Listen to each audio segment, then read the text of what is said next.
Jacob ne l'aurait pas l'assemblée comme ça.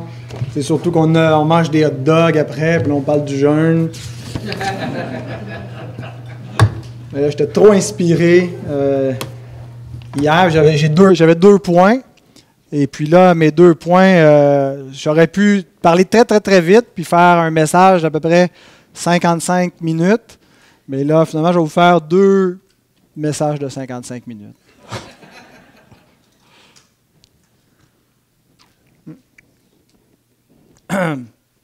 Donc, Matthieu 6, les 18 premiers versets nous décrivent la piété des enfants de Dieu après avoir vu leur éthique, leur justice au chapitre 5 dans l'obéissance à la loi. Donc, les pratiques de piété face à Dieu qui nous sont données, non pas que ces 3 choses inclut tout ce qu'il peut y avoir comme piété des enfants de Dieu, mais c'est représentatif de notre piété, l'aumône, ensuite la prière et ensuite le jeûne. Et dans chacun de ces 3 exemples, Jésus distingue la vraie de la fausse piété. Le culte des hypocrites qui peut-être se persuadent eux-mêmes qu'ils plaisent à Dieu, en tout cas cherchent à persuader les autres, mais ne convainc pas Dieu.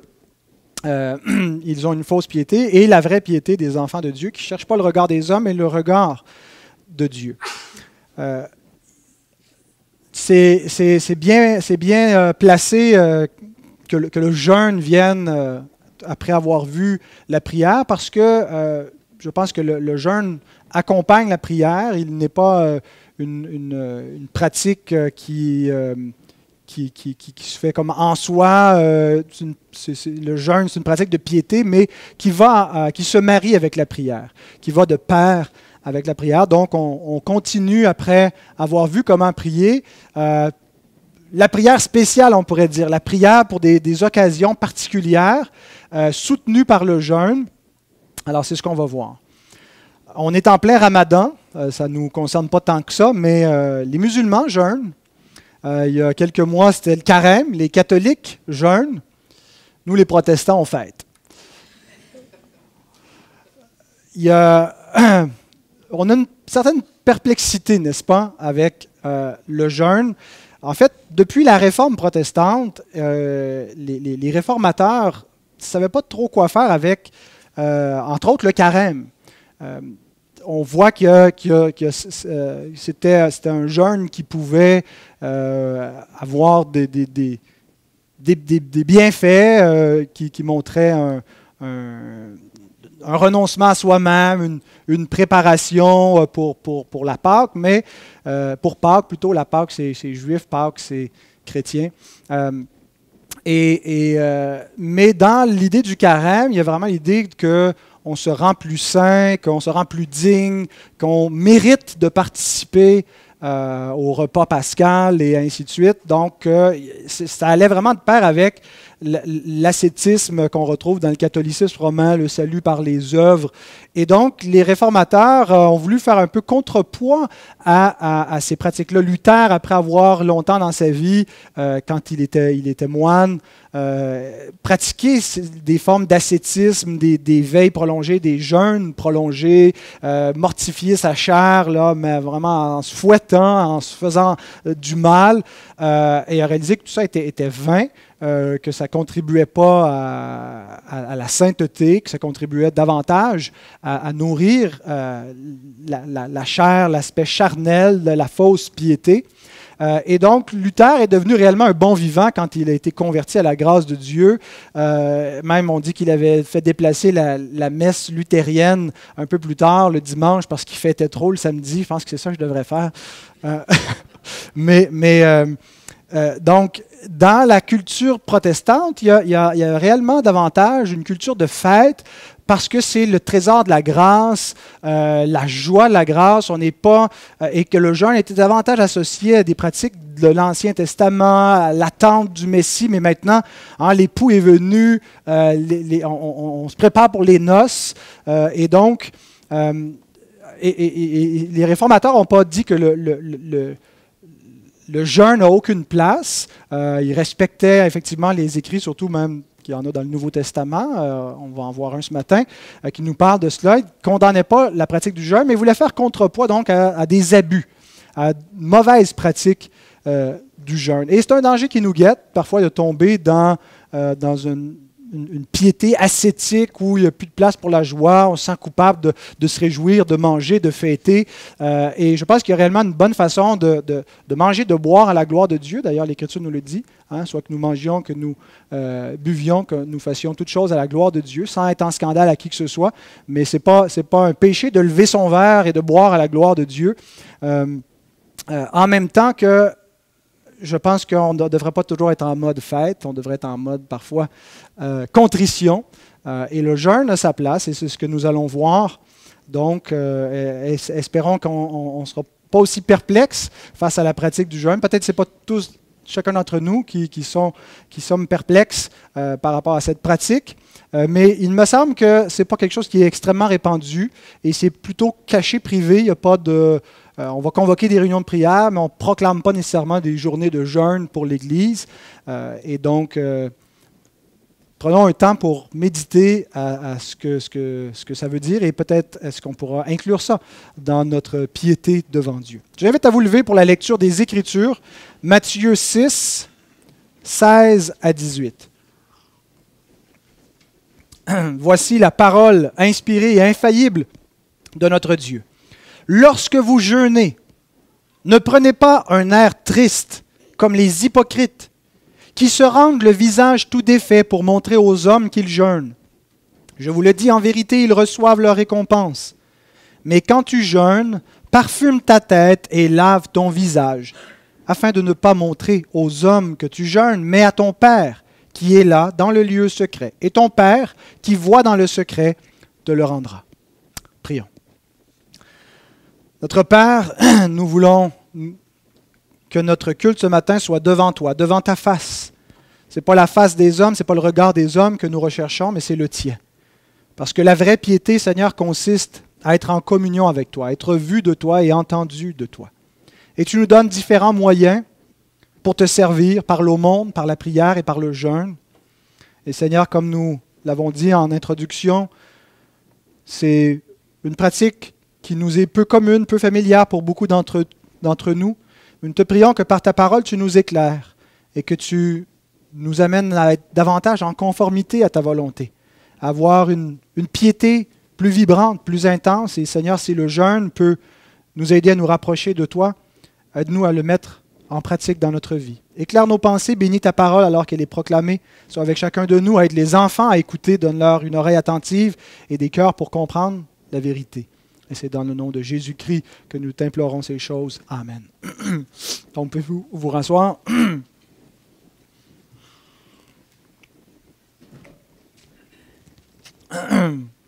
Donc, nous allons diviser en deux catégories de questions. Les questions qu'on va poser à notre texte, et pas seulement au texte, on va sortir un peu du texte pour voir dans ces deux messages davantage que l'Écriture enseigne sur le jeûne. Les deux catégories de questions, c'est comment et pourquoi. Comment jeûner, comment se pratique le jeûne et pourquoi jeûner. Et le pourquoi peut être divisé en deux. Pourquoi dans le sens à quoi ça sert, puis pourquoi dans le sens quand on le fait, quelles sont les raisons, à quel moment. Ça sera le deuxième message, la deuxième catégorie du pourquoi. Donc, la première chose que Jésus nous dit, c'est pas si tu jeûnes, si ça t'arrive de jeûner, si de temps en temps, si tu acceptes de jeûner, mais c'est plutôt quand tu jeûnes. Comme avec les autres pratiques, il prend pour acquis que les enfants du royaume vont jeûner, que ça devrait faire partie de notre piété. Il ne nous parle pas de fréquence. Ça ne devrait pas être aussi fréquent que la prière, qui a réellement un rythme quotidien. Si on jeûne quotidiennement, après 40 jours, ça va être fini. Hein? Mais, quoi qu'on peut jeûner quotidiennement, un repas par jour pendant longtemps. Mais donc, le jeûne fait partie. Ce n'est pas un commandement, il ne nous est pas commandé ici, en tout cas, tu jeûneras, ni la fréquence, rien de cela, mais c'est comme l'expression attendue de ceux qui ont été régénérés par l'Esprit, qui viendra des circonstances dans leur vie, que nous verrons dans le deuxième message, qui vont provoquer le jeûne, qui vont nécessiter le jeûne, qui vont rendre le jeûne approprié. Donc, quand tu jeûnes, non pas si tu jeûnes, quand tu jeûnes. Donc, si vous ne jeûnez pas, si vous n'avez jamais jeûné, il manque quelque chose à notre piété. Parce que le Seigneur s'attend à ce que nous jeûnions par moment. Comment jeûner? Jésus n'explique pas beaucoup le jeûne ici. Il ne nous donne pas une description. Avec la prière, il nous donne la description. Il nous montre comment ne pas prier. Il nous montre comment prier. Bon, il nous dit aussi comment ne pas jeûner. Il se concentre sur l'approche hypocrite. Mais il ne nous décrit pas tellement le jeûne parce qu'en fait, il prend pour acquis qu'on a déjà une connaissance du jeûne sur la base des autres Écritures. Donc, on va regarder brièvement ce que l'Ancien Testament nous dit concernant le jeûne, puisque c'est assurément sur les exemples de l'Ancienne Alliance que Jésus base son enseignement sur le jeûne, ce qui était déjà là dans les Écritures, la pratique du jeûne, et donc ça devrait être une continuité pour les saints de la Nouvelle Alliance. Donc, dans l'Ancien Testament, il y a plusieurs jeûnes, on retrouve à plusieurs reprises le jeûne. Il y a des jeûnes de nature ponctuelle et des jeûnes annuels, c'est-à-dire des jeûnes au calendrier et des jeûnes qui n'étaient pas nécessairement prévus, mais qui arrivent parce qu'il y a une circonstance qui ne va pas se répéter. Et donc, on pouvait jeûner ponctuellement ou jeûner parce qu'il y a une fête qui est prévue dans le calendrier. En fait, avant l'exil, dans la loi de Moïse, il n'y a qu'un seul jeûne annuel, qui était le jeûne avec le jour des expiations. Vous pouvez tourner dans Lévitique 23, 27 à 29. Le jeûne n'est pas mentionné explicitement, il est sous-entendu, mais on sait par d'autres écrits extra-bibliques que c'était la pratique de jeûner le jour des expiations. Le Yom Kippour, Yom veut dire jour, Yom Kippour, jour des expiations. Donc c'est le jour où le peuple s'humiliait, le jour où le souverain sacrificateur entrait dans le Saint des Saints une fois par année pour faire l'expiation des péchés. C'est ce jour-là qui venait avec le jeûne. Lévitique 27 à 29. Le 10e jour de ce 7e mois, ce sera le jour des expiations, l'expiation des péchés. Vous aurez une sainte convocation. Vous humilierez vos âmes. C'est vraiment là qui est dans l'esprit qui est associé avec le jeûne. Humiliez vos âmes. Et vous offrirez à l'Éternel des sacrifices consumés par le feu. Vous ne ferez aucun ouvrage ce jour-là, car c'est le jour des expiations, où doit être faite pour vous l'expiation devant l'Éternel votre Dieu. Toute personne qui ne s'humiliera pas ce jour-là sera retranchée de son peuple. Ce n'était pas un jour de fête, c'était une fête, mais le cœur n'était pas à la fête. Le cœur était à l'humiliation, parce que c'est un jour où on se rappelle du péché. C'est un jour où le sang est versé, où il y a une victime qui paye symboliquement. Ça n'expiait pas vraiment le péché. L'Épître aux Hébreux nous aide à comprendre les sacrifices de l'Ancien Testament. Ça montrait tant aussi longtemps que ce système subsistait que le péché n'avait pas été enlevé, mais ça pointait vers le sacrifice ultime qui allait expier le péché une fois pour toutes. Et donc, c'était un jour de deuil. Comme lorsque le Christ est mort, c'est un jour sombre. C'est un jour de tristesse, c'est un jour de jeûne.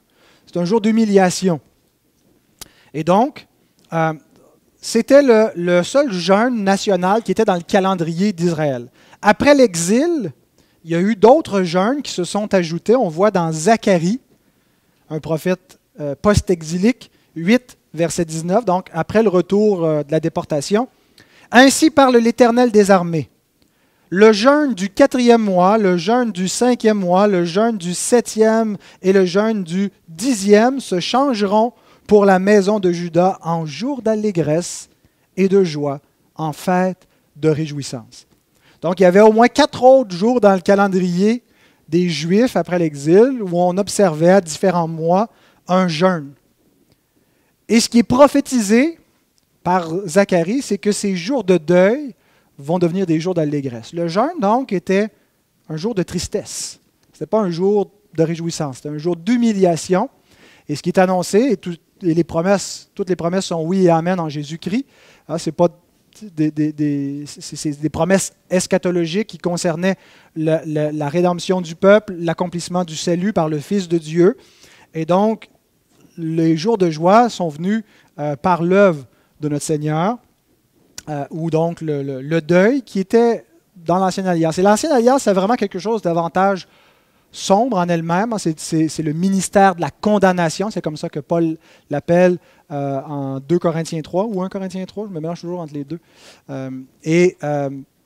Donc, elle est là pour exécuter la vengeance, pour rappeler que le péché subsiste.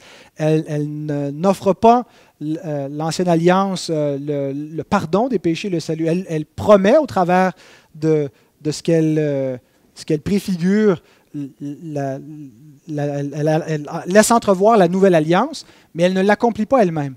Donc, ça allait avec la nature de l'Ancienne Alliance, qui est vraiment des jours de solennité, d'humiliation, de tristesse en raison du péché. Au temps du Nouveau Testament, le jeûne était pratiqué par le peuple juif. Les historiens, Joseph, Flavius Joseph, un historien juif du 1er siècle, d'autres écrits, même le Nouveau Testament, nous permettent de comprendre que les Juifs jeûnaient 2 fois par semaine. Est-ce que c'était 2 jours complets ou 2 journées où il y avait un repas qui était jeûné? Je ne suis pas certain de la pratique. Mais on jeûnait le 3e jour et le 5e jour. On le voit par exemple dans la parabole du publicain et du pharisien dans Luc 18, où dans sa prière, il se vante de jeûner 2 fois par semaine. Et donc, c'était la pratique, en tout cas chez les religieux, chez les plus zélés, chez les pharisiens, entre autres, de jeûner le 3e et le 5e jour. Pourquoi ces 2 jours-là? Certains disent que c'était le jour où Moïse est monté sur le mont Sinaï et redescendu, 3e, 5e. Il me semble que j'ai vu ça le 5e, je n'ai pas trouvé le 3e. Mais d'autres considèrent que c'était peut-être parce que c'était les 2 jours où il y avait le marché public à Jérusalem, et donc c'était vraiment le temps de faire son spectacle, de se mettre de la cendre sur la tête et de se revêtir d'un sac, et pendant que les gens achètent et mangent et consomment au marché, nous on jeûne, on est les vrais spirituels, et ça pourrait correspondre avec ce que Jésus nous dit ici, ils sont hypocrites. Ils ne le font pas pour vraiment chercher la face de Dieu, mais de manière ostentatoire pour se montrer plus zélés, plus spirituels que les autres, parce qu'ils aiment la gloire des hommes.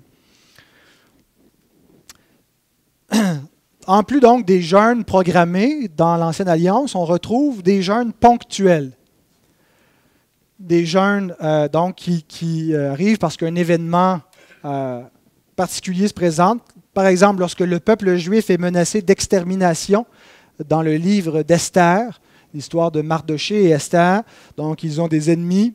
Aman qui veut faire exécuter, exterminer le peuple juif. C'est le Hitler des temps de l'Antiquité. Et donc, dans Esther 4, verset 16, ils conviennent ensemble, Mardoché et Esther, qui est la femme du roi Assuérus, d'observer un jeûne ensemble et de dire à tous ceux parmi eux des Juifs de jeûner pendant 3 jours sans rien manger, sans rien boire, pour chercher la face de Dieu avant qu'elle se présente devant le roi. On voit un autre exemple lié à la repentance du péché dans le livre de Jonas, où il est envoyé pour annoncer le jugement de Dieu qui s'en vient sur les Ninivites, donc un peuple païen, un peuple en dehors de l'Alliance, qui avait commis de grands péchés devant Dieu, et Dieu annonce qu'il va les juger. Mais qu'est-ce qu'ils font? Ils se repentent. Au lieu de tuer le prophète, c'est une des rares fois où on voit donc même des païens, parce que l'Esprit de Dieu est répandu sur eux, une espèce de réveil chez les Ninivites, et ils se repentent en jeûnant. Même les animaux devaient pas manger d'herbe, pas boire, pendant toute une journée pour s'humilier ensemble et implorer le Dieu du ciel de détourner sa colère, et Dieu va leur faire miséricorde. Dieu voit ce jeûne. Donc, le jeûne n'était pas toujours quelque chose d'individuel, mais un élément communautaire, corporatif, national. Par exemple, à la mort de Saül, David proclame un jeûne pour toute la nation. d'Israël, c'est 7 jours de deuil où on va pleurer Saül qui est mort. Donc, dans un temps de deuil, c'est un temps pour humilier l'âme. On voit David qui pratique le jeûne pour sa propre repentance lorsqu'il est allé vers Bathsheba, qu'il a commis l'adultère, qu'il s'est arrangé pour faire mourir Uri, son mari. Et bon, elle est enceinte et l'enfant, après qu'il soit né, est aux portes de la mort et David jeûne et implore l'Éternel, lui demande pardon pour son péché, lui demande de préserver la vie de l'enfant. L'enfant meurt, mais donc on voit que le jeûne est utilisé pour l'intercession, pour la repentance. David intercède pour d'autres par moments, il jeûne pour des proches. Il s'humilie. Daniel jeûne pour le peuple, Daniel 9, verset 3. Il confesse son péché, il confesse le péché des pères. Donc il jeûne, pas seulement pour lui, mais pour le peuple, pour l'Église de Dieu sur terre. Néhémie, même chose au retour de l'exil, avant de revenir bâtir, on voit au début du chapitre, il prie, il jeûne.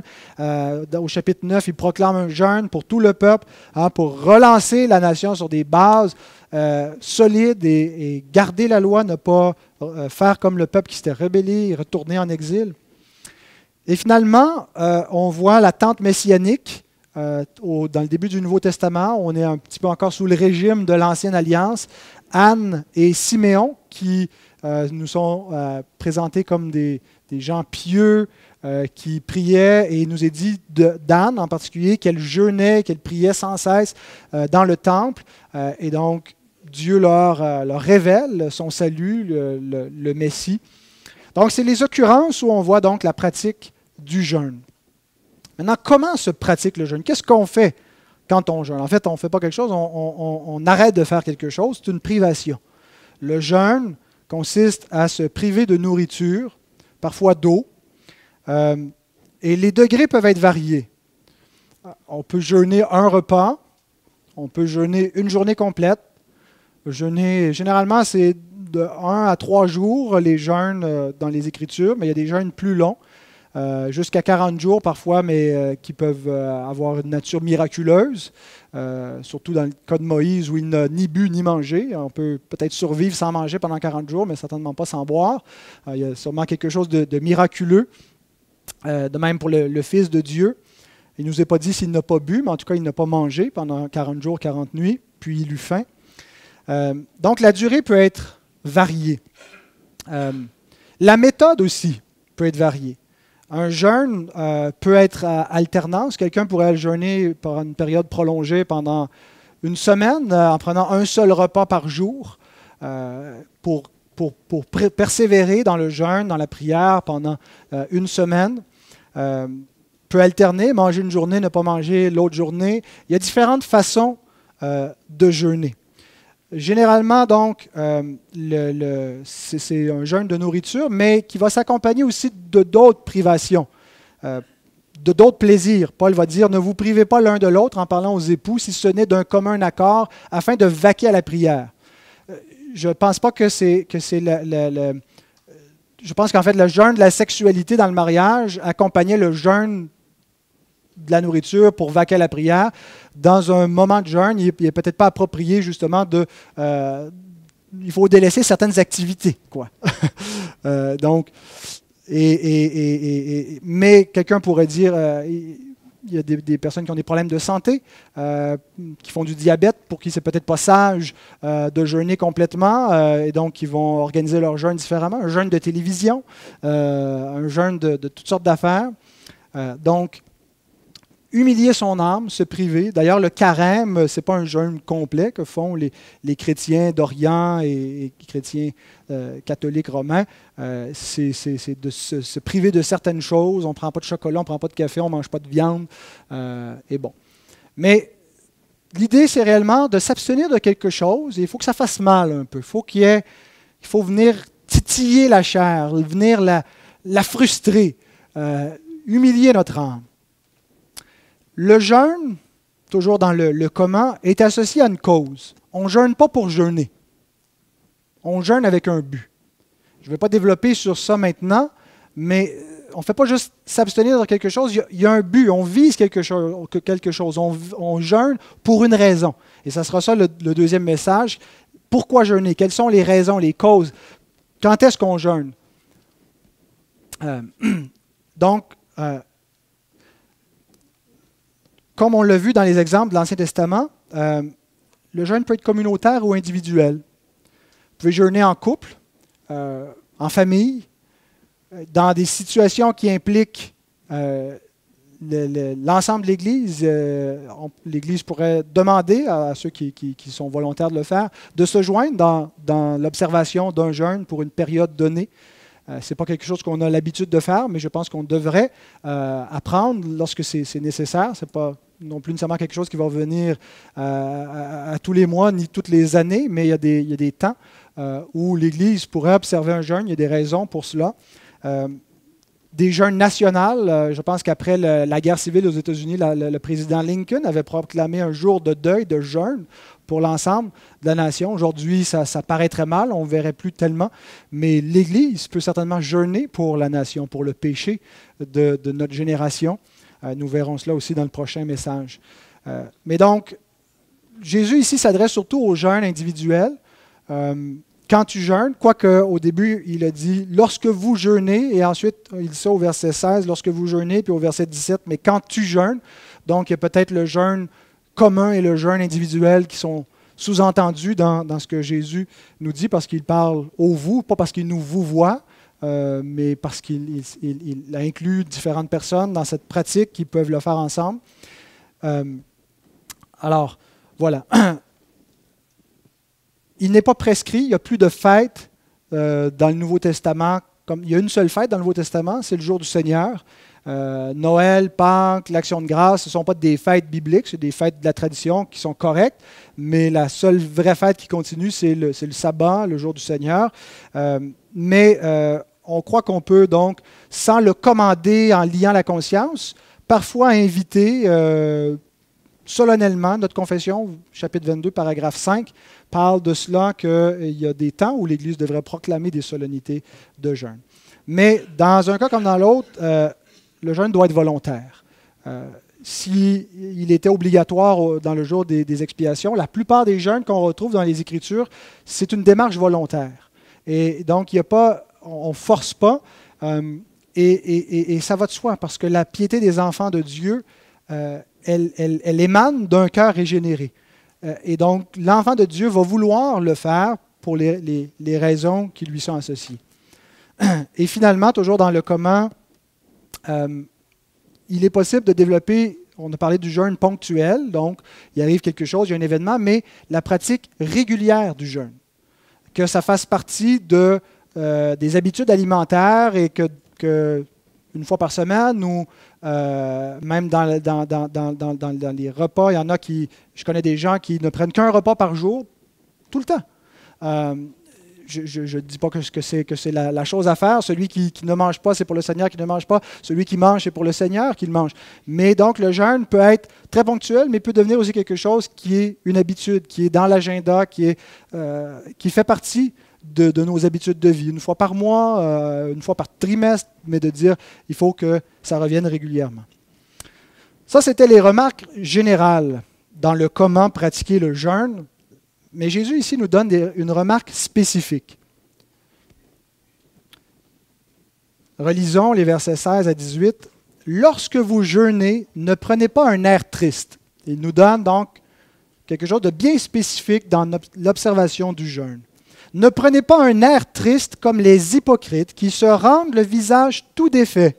Ils se défigurent. Hein, ils ont l'air tristes. Ils pouvaient se mettre de la cendre sur eux pour montrer qu'ils jeûnent, pour montrer aux hommes qu'ils jeûnent. » Verset 17. « Mais quand tu jeûnes, parfume ta tête et lave ton visage, afin de ne pas montrer aux hommes que tu jeûnes, mais à ton Père qui est là dans le lieu secret. »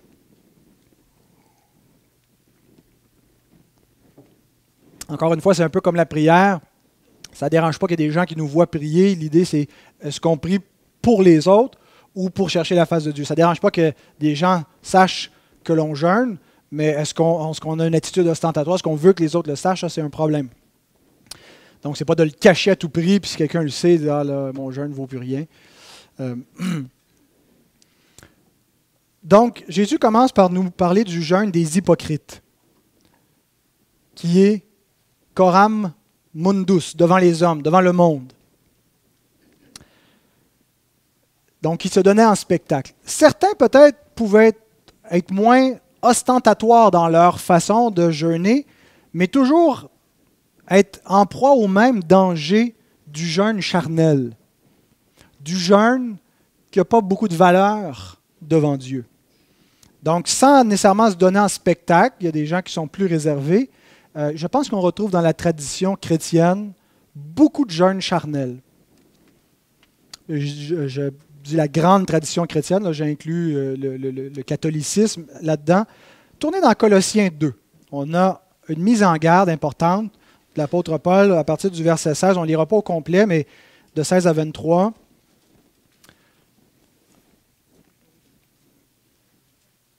Donc, c'est dans le passage de l'Ancienne à la Nouvelle Alliance, les judaïsants, entre autres, toute la notion du salut par les œuvres, la nécessité d'observer certaines fêtes, certaines pratiques, la circoncision pour être considéré comme postérité d'Abraham, être dans le royaume. Et donc, Paul dit ceci à partir du verset 16, « Que personne donc ne vous juge au sujet du manger ou du boire, ou au sujet d'une fête, d'une nouvelle lune ou des sabbats. » Notez aussi que c'est des sabbats, non pas du sabbat, mais bon. Verset 21. « Ne prends pas, ne goûte pas, ne touche pas. Préceptes qui tous deviennent pernicieux par l'abus et qui ne sont fondés que sur les ordonnances et les doctrines des hommes. Ils ont en vérité une apparence de sagesse, en ce qu'ils indiquent un culte volontaire de l'humilité et le mépris du corps, mais cela est sans valeur réelle et ne sert qu'à satisfaire la chair. » Dans le jeûne charnel, en plus de se donner en spectacle aux autres, il y a le danger de se donner en spectacle à nous-mêmes.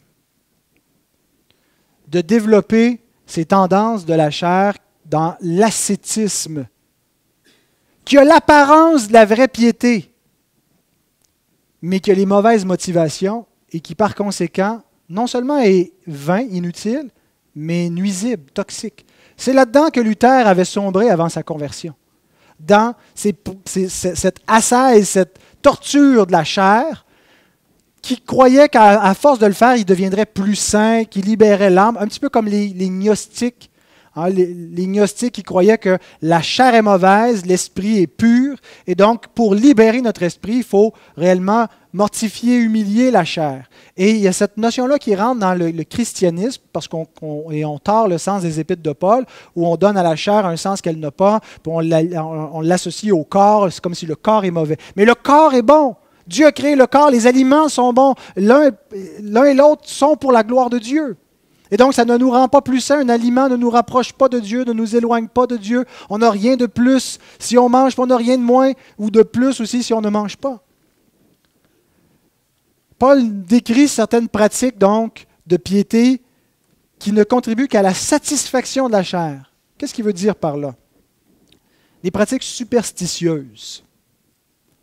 Vous savez, souvent, ce qui accompagne le crucifix, c'est la corde à linge.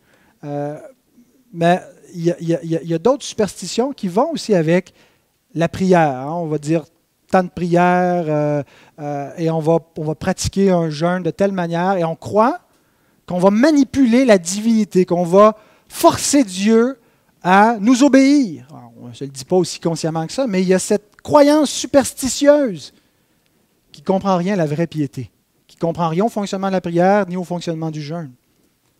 Le danger du salut par les œuvres qui contribue à la satisfaction de la chair, qui croit qu'à force de jeûne, à force de prière, à force de bonnes œuvres, on va gagner notre ciel.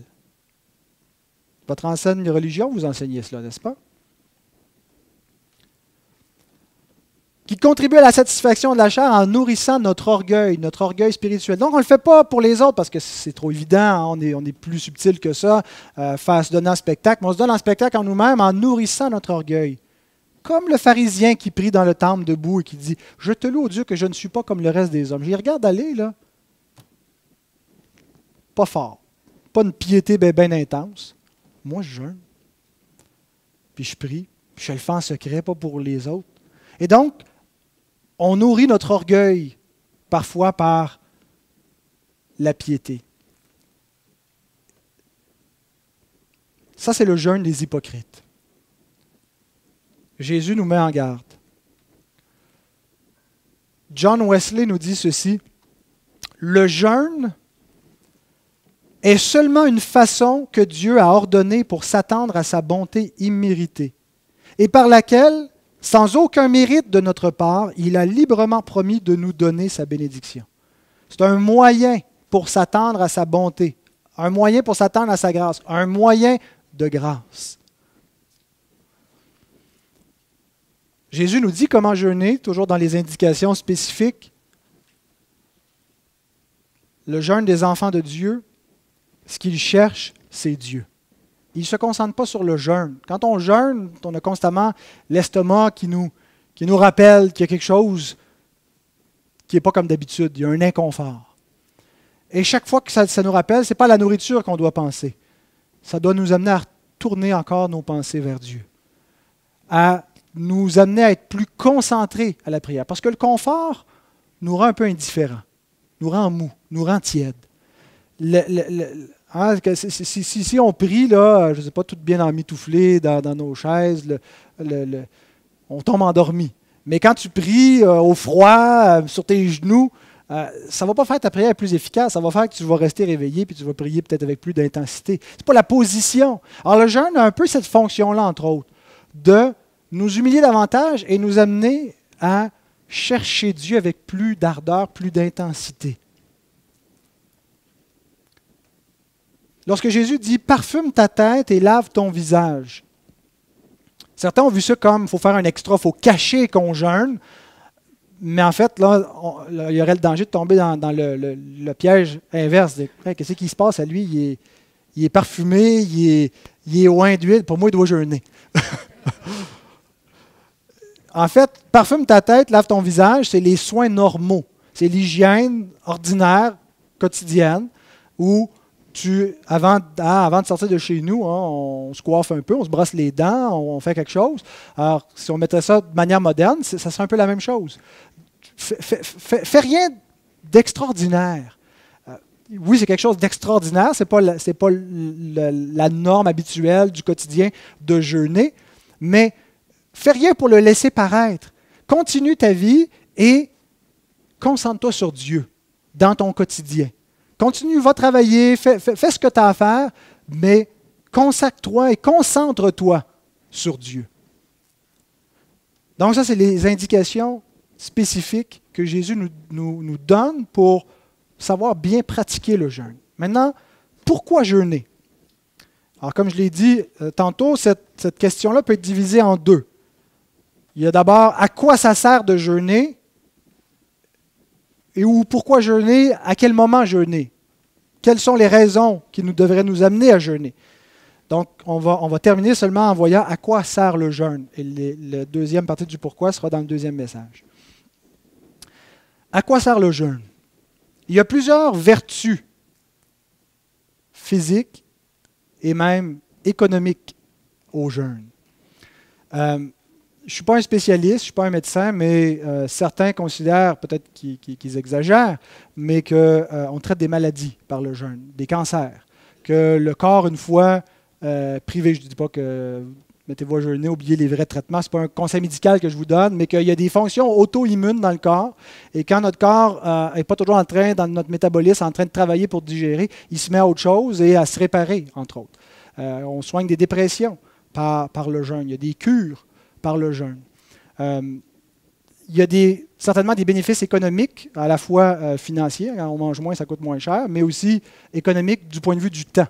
Le temps qu'on sauve, le temps qui nous reste pour nous consacrer à autre chose, en particulier à la prière, mais on manque toujours de temps et c'est long, surtout quand on a des petits-enfants, leur préparer à manger, les faire manger, ensuite faire la vaisselle, c'est long.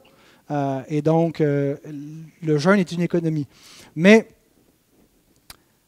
nous allons nous concentrer sur les vertus spirituelles et non pas physiques et économiques. Ça, je laisse ça aux autres, aux médecins et à d'autres.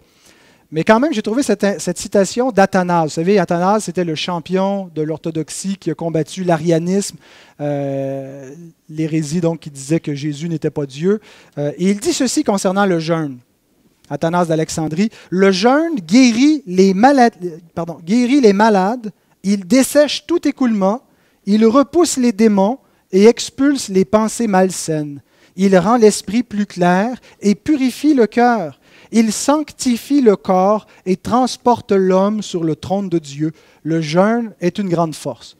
Bon, ce n'est pas inspiré, c'est inspirant pour nous motiver à jeûner, mais dans la tradition chrétienne, apostolique, post-apostolique, les pères de l'Église, les premiers siècles, le jeûne était une pratique très active. Et on y voyait beaucoup de vertus, celles que Athanase nous énumère ici.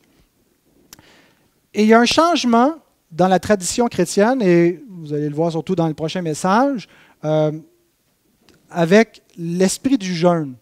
Le jeûne est surtout associé à une tristesse dans l'Ancienne Alliance, mais il y a un nouveau jeûne dans la Nouvelle Alliance qui semble être associé au vin nouveau de la présence de Christ. Un jeûne qui va avec la joie des choses célestes. Il y a encore des éléments d'humiliation, de tristesse, il y a des moments pour pleurer, pour humilier notre âme, mais il y a aussi des fonctions avec le jeûne qui nourrissent la joie du salut, la joie de l'esprit, la paix de l'esprit. J'écoutais un message du pasteur, son nom ne me vient pas, Paul Washer, peut-être certains ont déjà entendu parler de lui, c'est un prédicateur un peu piétiste, intense, mais qui justement parlait du jeûne, non pas juste comme d'un deuil, mais réellement comme d'une joie. On se prive de manger parce qu'il y a quelque chose de plus excellent pour notre âme, pour nourrir notre âme. On dit à Dieu que ce qu'on veut, ce n'est pas le confort de notre corps, premièrement, c'est la communion avec lui. C'est ce qu'on désire par-dessus tout. Et quand on perd le premier amour et qu'on n'a plus ce feu-là, le jeûne est un moyen justement pour le recréer, pour nous ramener à l'essentiel, pour nous enlever de l'engourdissement, de la torpeur qui se saisit parfois de nous et de l'assoupissement. Veiller et prier afin de ne pas entrer en tentation. Il y a vraiment l'idée d'alerte, de rester réveillé. Et c'est difficile, c'est facile au début d'une vie chrétienne d'entretenir tout ça, c'est tout nouveau, tout beau, mais sur des décennies. Et le jeûne est réellement un moyen de grâce pour nous garder, qui est pas juste donc une tristesse, mais qui est aussi quelque chose de joyeux. Donc le jeûne, à quoi ça sert? C'est un moyen de grâce pour dépendre de Dieu. Un moyen de grâce semblable à la prière. À quoi ça sert la prière? Pourquoi est-ce qu'on prie? Parce que la prière est efficace. Pourquoi elle est efficace? Pas en elle-même, ce n'est pas magique, ce n'est pas la prière qui marche. Ce qui fait que la prière fonctionne, c'est celui qui y répond. C'est Dieu. Le jeûne a une fonction similaire, surtout parce que le jeûne va de pair avec la prière. Il est accompagné, il soutient la prière. Et donc, il augmente sa ferveur et il est un moyen pour dépendre avec plus d'ardeur, avec plus d'intentionnalité, peut-être pas un mot, de Dieu. John Piper, dans son livre sur le jeûne et la prière, A Hunger for God, la faim de Dieu, il dit « Dieu est engagé à répondre aux actes du cœur humain qui signifient l'impuissance de l'homme et l'espoir en Dieu. » Dieu est engagé à répondre à cela. Les pauvres en esprit, la veuve et l'orphelin, ceux qui sont dans la misère, ceux qui dépendent totalement. Dieu est engagé à répondre aux actes du cœur humain qui signifient l'impuissance de l'homme et l'espoir en Dieu. À maintes reprises dans l'Écriture, Dieu promet d'aider ceux qui cessent de dépendre d'eux-mêmes et qui cherchent Dieu comme leur trésor et leur secours. Lorsque Dieu voit cette confession de dépendance et cette expression de confiance, il agit, parce que la gloire de sa grâce toute suffisante est en jeu. Il est interpellé. Ses enfants crient à lui. Ses enfants veulent être en communion avec lui, veulent goûter sa présence, réaliser sa proximité. Donc le jeûne a une efficacité qui est semblable à la prière pour dépendre de Dieu. Et c'est exactement ce que Jésus nous enseigne dans notre passage. Il nous dit à quoi ça sert le jeûne. Ça sert à être vu et exaucé de notre Père qui est dans les cieux. Et ce que Jésus nous dit ici, ça repose sur les Écritures de l'Ancien Testament, entre autres le prophète Ésaïe. Ésaïe 58.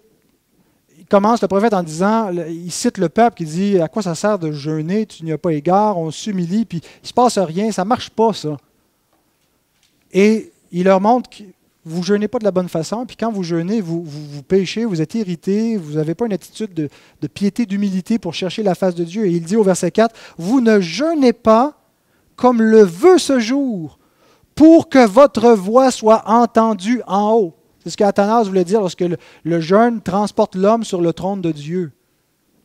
Est-ce que Dieu n'entend pas notre voix si on ne jeûne pas? Dieu entend tout, Dieu sait tout, Dieu voit tout. Mais Dieu a décidé d'utiliser des moyens qui sont des canaux. Canaux, c'est le pluriel de canal. Un canal, une voie que Dieu utilise pour communiquer sa grâce. On appelle ça des moyens de grâce. La prédication est le moyen de grâce central pour qu'on puisse connaître Dieu. S'il n'y a pas la proclamation de la parole de Dieu, si la révélation de Dieu n'est pas là, on ne peut pas le connaître. C'est un moyen de grâce pour être en communion avec lui. L'avez-vous déjà vu, Dieu? On ne l'a pas vu, mais pourtant on le connaît. Comment on le connaît? Par la prédication de sa parole. On est en communion avec lui. Mais ce n'est pas le seul moyen de grâce. Le repas du Seigneur est un moyen de grâce. C'est un canal avec lequel, dans un instant, on va s'approcher, on va être en communion avec lui. La prière en est un. Et le jeûne en est un aussi particulier. Un qui accompagne les autres moyens de grâce, qui les rend plus intenses, si on veut. Et donc, si le jeûne fonctionne, c'est parce que Dieu l'a désigné comme moyen efficace pour l'approcher. Ce n'est pas qu'on change Dieu, on ne peut pas manipuler Dieu. Mais le jeûne, quelque part, nous change nous-mêmes. Nous rend nous disponibles. Nous met au diapason de Dieu. On ne veut pas mettre Dieu à notre diapason. Ben, si c'est ce qu'on veut faire, on se trompe. On prie comme Jacques nous dit de ne pas prier. Vous demandez, vous ne recevez pas. Pourquoi? Parce que vous demandez mal. Vous demandez en essayant de conformer Dieu à votre volonté. Et on peut jeûner de la même façon. Ah, m'a tellement jeûné, m'a gagné, Dieu va me dire OK. Mais donc, Dieu va accomplir sa volonté par la prière, par le jeûne dans nos vies. On va obtenir des choses auprès du trône de la grâce que Dieu veut nous donner. Et il veut nous les donner en utilisant un moyen, la prière et le jeûne. On va obtenir des secours, on va obtenir des interventions divines, on va obtenir un réveil. Dans la mesure où Dieu veut nous accorder ces choses, mais il faut prendre les moyens pour les chercher.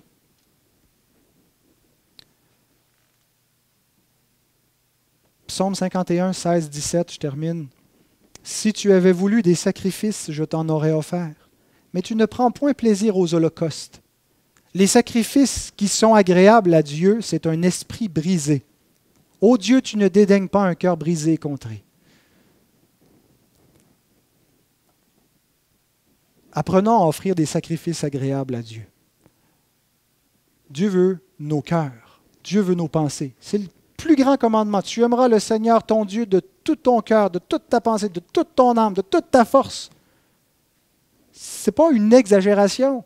Il y a juste envers Dieu qu'on peut faire ça. On ne peut pas aimer notre femme, notre mari, nos enfants autant que cela, ça serait de l'idolâtrie. Mais Dieu, on peut se livrer corps et âme à lui, ça ne sera jamais trop. Il est Dieu, il en est digne. Et ça va être bon pour nous de l'aimer ainsi. Les non-croyants vont dire, vous êtes des fanatiques. Mais nous serons des humains heureux.